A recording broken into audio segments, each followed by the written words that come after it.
Wow. Welcome back, YouTube. Today we have another episode of Factually Opinionated. I'm Professor Cinema, and today with me, as always, is Mr. Slipcover himself, Bullet Blake. Today's topic is why the best world building and dialogue comes from Tarantino. Lead us off, Bullet. Quentin Tarantino is this generation's cinematic god when it comes to storytelling. I mean, he definitely rolled it out with the last movie he did, Once Upon a Time in Hollywood. Great stuff. Put him back on top again. I mean, has he ever not been on top? When he puts out a movie, it's just successful. You put his name on something, not necessarily. Most of the time, it's successful. If he had an involvement in the writing, like True Romance, that's a cult classic Killer, right From Dusk Till Dawn, all the ones he did, even didn't direct. His storytelling is prime. Well, he's got a really good way of making the worlds that he creates lived in. Like you can tell they're lived in, and it comes down even down to the fake cigarette brand that he made up. The way the characters interact with each other. I mean, look at the whole scene in the diner in Reservoir Dogs where they're talking about tipping, and Mr. Pink is like, I don't tip, and everybody's like, what's wrong with you? That's a fantastic scene. Yeah, and it would normally be cut shorter than that, but this one, it doesn't even, I mean, it's probably 10 minutes of the movie right there, just them talking. It's so good. Yeah, it's got to be at least 5 to 10 minutes. Yeah, you're completely engulfed in the conversation and the way it's delivered. All the cast in every single one of his movies is spectacular. They deliver all his lines perfectly. And there's people that will say, oh, he stole from this movie. He stole from this movie. He stole from this and took from that and copied this. And he does that. He's open about that, though. He's like, yes, these are my references that I did for this movie. He's it's like a tribute, but he perfects it in his own way, which is brilliant. Yeah, brilliant. It's the textbook definition for homage. Yeah, it's not that he's taking from these; he's devoting homage within his own cinema to these older classic cinema styles, which is great because we don't get a lot of those movies like in the mainstream public, and he brings that style out. He lets people experience what like real cinephiles find in these foreign cinema, but he just makes it so enjoyable. Yeah, look, I like to bring up Django a lot because to me Django is my favorite and his best film.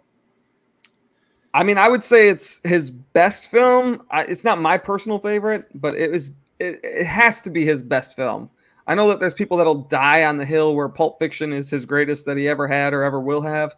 That's not true. That's not true at all. I mean, it's a phenomenal movie, but Django is just perfect. It's a 5 out of 5, no question about it. The cast is great. The story is great. The lines are great. All the characters, well, no matter how small they are. Any of the dialogue between Christoph Waltz and Jamie Foxx is just spot on. Yeah, I mean, Christoph Waltz is a king. Oh, yeah. I can never say anything negative about Christoph Waltz. Has he even done anything bad? Never once. Yeah, I refuse to believe he's ever done anything bad.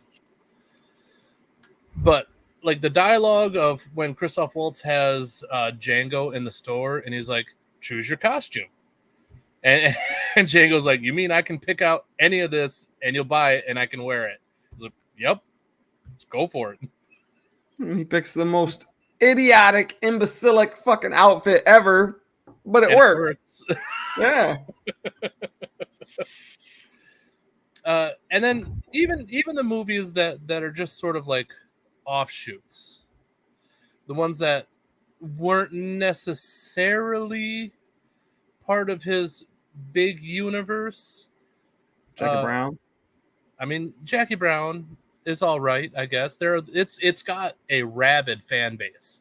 I'm much more into it now than I used to be. Like, it's still bottom tier. As far as bottom tier can be for Tarantino, because I mean he has very little below 5 out of 5, as far as I'm concerned. It's 4 stars and 5 stars for all of his fucking movies, with the exception of maybe 2. I think I'm a little bit more harsh on him than you are, because there's some movies that I don't really gel with. I have a hard time with Hateful Eight. Like, I understand Hateful Eight is a fantastic film. It's gorgeous. But it doesn't talk to me like it does some of the other people who watch it, I guess you could say. So I understand it's a good film, which means I would rate it higher for that. But then the fact that I don't really like a lot of the different parts of it would make me take away from the score, I guess you could say.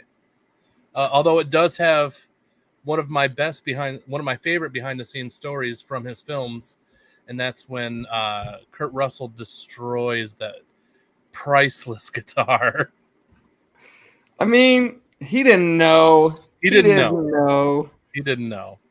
But that said, Kurt Russell is also one of my favorite fucking actors ever. I love that he had Kurt Russell in that. I loved him in Death Proof. In Death Proof, even though Quentin Tarantino considers it his weakest movie, that is my favorite film he's ever offered us. I love Death Proof. I love it. I could watch it right now. I could put it on and sit through it and watch it, and then I could watch it again tomorrow. That's how good that movie is. I love it.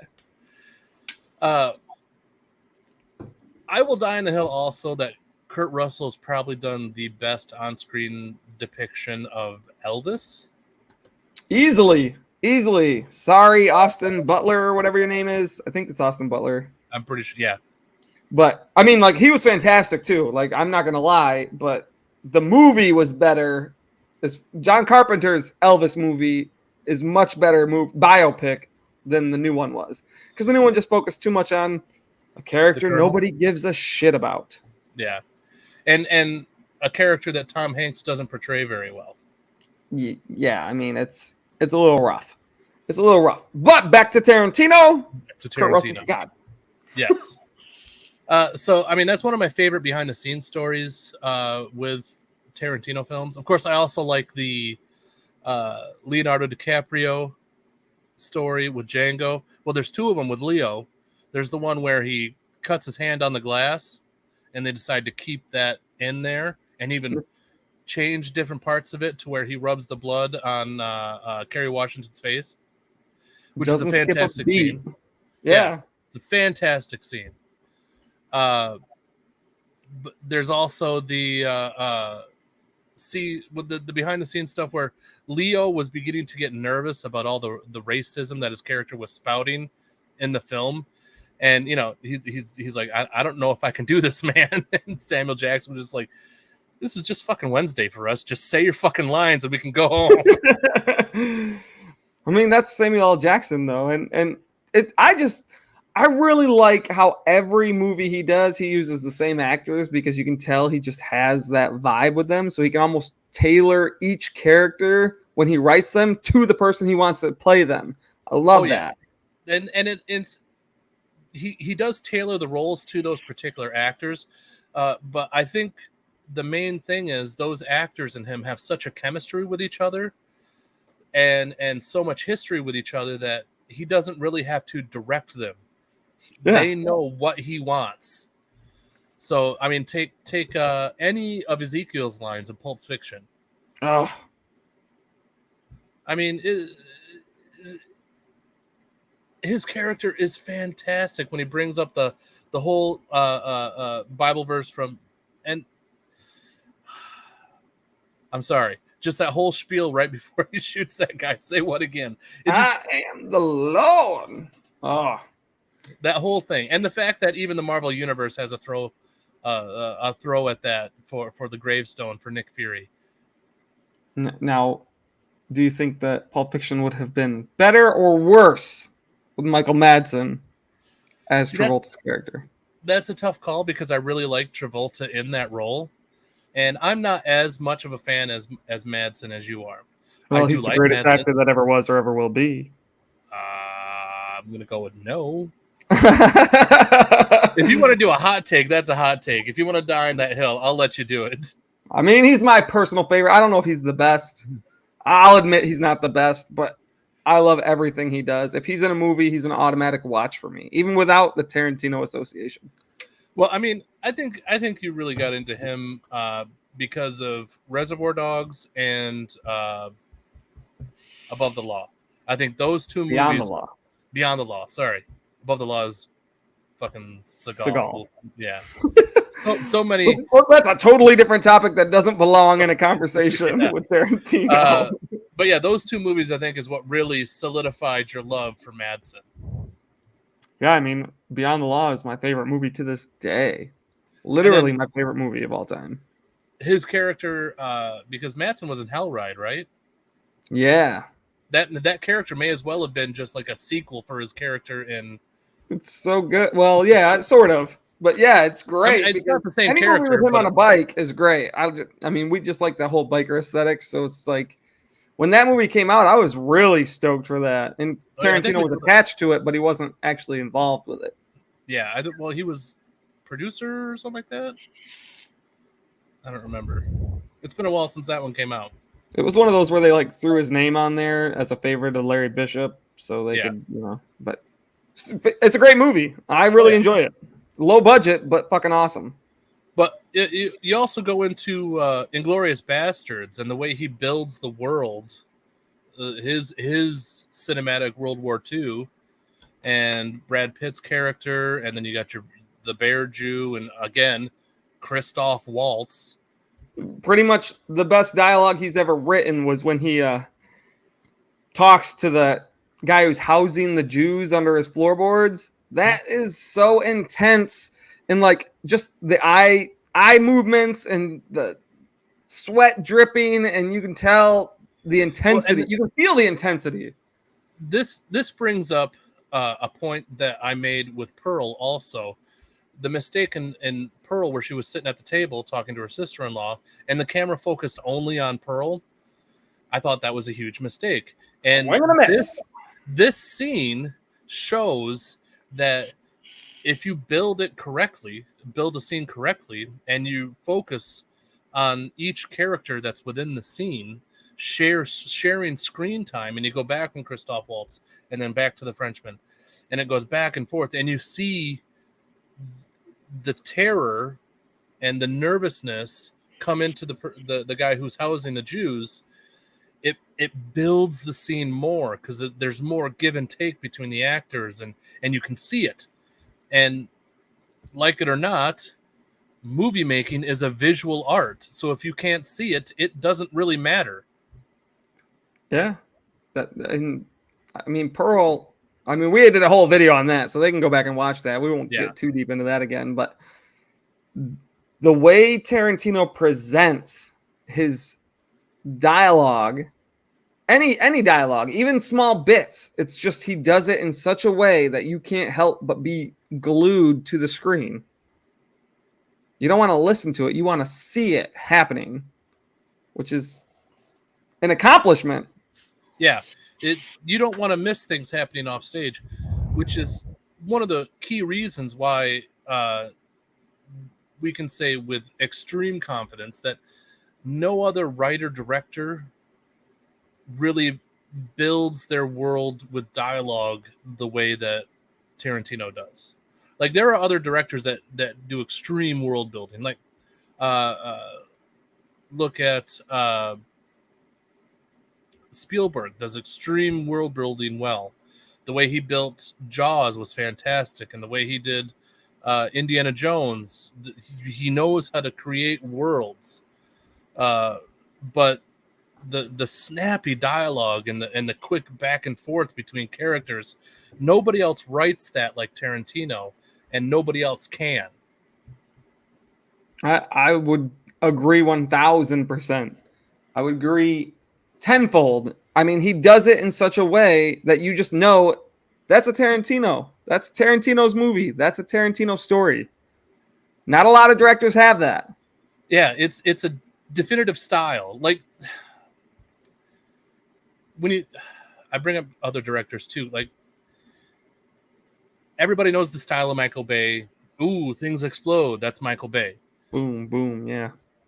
And so some people love that. Yeah, some people love that, and that's the style.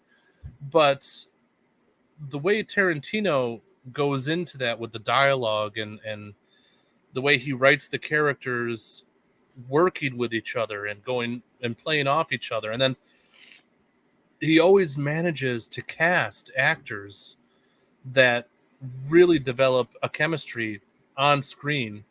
And because, like, I'm going to go into Reservoir Dogs again. You Michael Madsen, you've got Tim Roth. Oh, Tim Roth is fantastic in anything he does. Oh yeah, I mean, that movie, obviously, Pulp Fiction. He's great in Pulp Fiction. What's the other one? Hateful Eight. He's great in that. Oh yeah. Like his casting choices work so well with the story that probably contributes to half of its appeal. Yeah, and even Steve Buscemi's character. Steve Buscemi in anything. Oh, I love Steve Buscemi. But I mean, it's just the way these characters interact in Reservoir Dogs. You know that they're giving to each other and taking from each other. And then Michael Madsen's whole scene where he's cutting off the ear and he's doing the dance and he's singing along, and he's just, that whole scene just shows just his true character arc and his true basis of character that Tarantino wrote for him. It's so good. It's so there. Yeah. The ear actually comes off on the slipcover of this. I haven't opened it yet, but I just picked these up and I forgot I had them until just now. But well, you're gonna have to do an unboxing for that. Yeah, I bought this and another steelbook. Actually, I'll probably throw an unboxing. They're not boutique so much, but they're gonna go on my channel. But yeah, I mean, it's just fantastic. I love the way his characters talk, because the way his characters talk, it feels natural, and there's a rhythm. Just like, when you're talking with your friends, there's always a rhythm between different friends, and each friend has their own rhythm and the way that they talk, and there's a pacing for it. And he writes that so well into his own characters that it feels so natural for them to act it out. Yeah, they're like genuine conversations you would hear if you were just in a coffee shop listening to people talk. Oh yeah. And the ensemble cast that he throws behind those conversations just works in such a way that it's what's the word I'm looking for here? It's no one matches it. Yeah, it's no other writer director can compare to the way he does it. Yeah, it's phenomenal. It really is. And honestly, I think Tarantino deserves some awards for this. Like,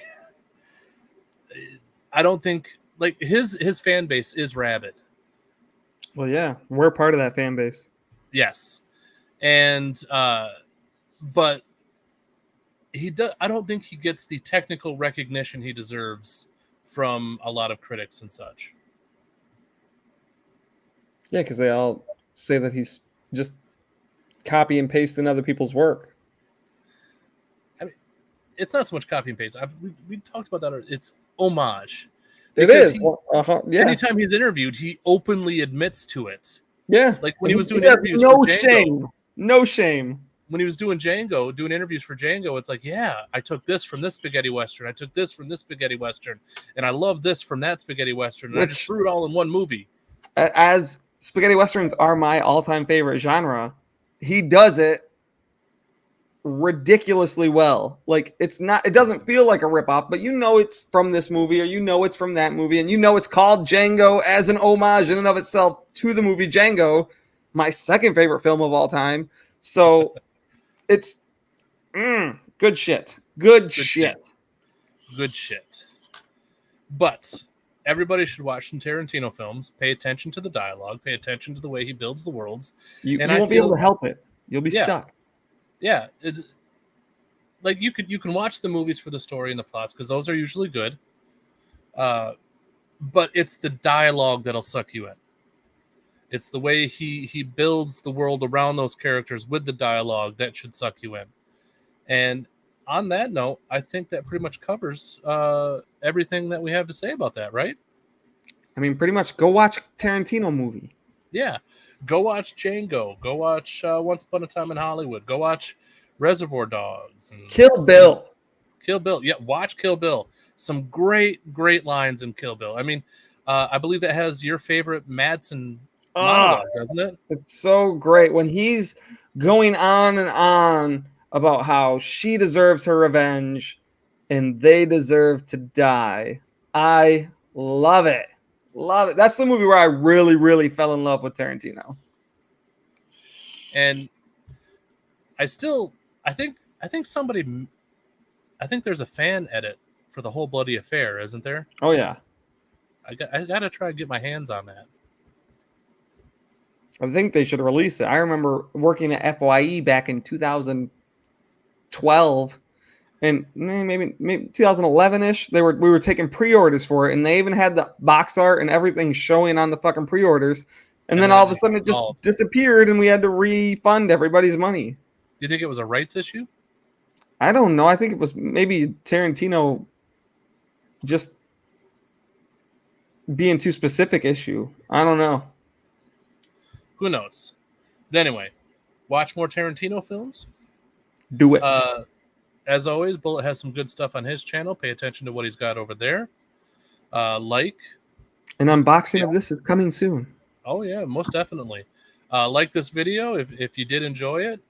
Subscribe to his channel and mine if you really did like it. Share these videos. Comment if you you could comment if you don't like Tarantino. We might give you a couple of razzes for it, but join the conversation. Yeah, join the conversation. And with that, thank you for watching. Come back and see us again. Have a good day.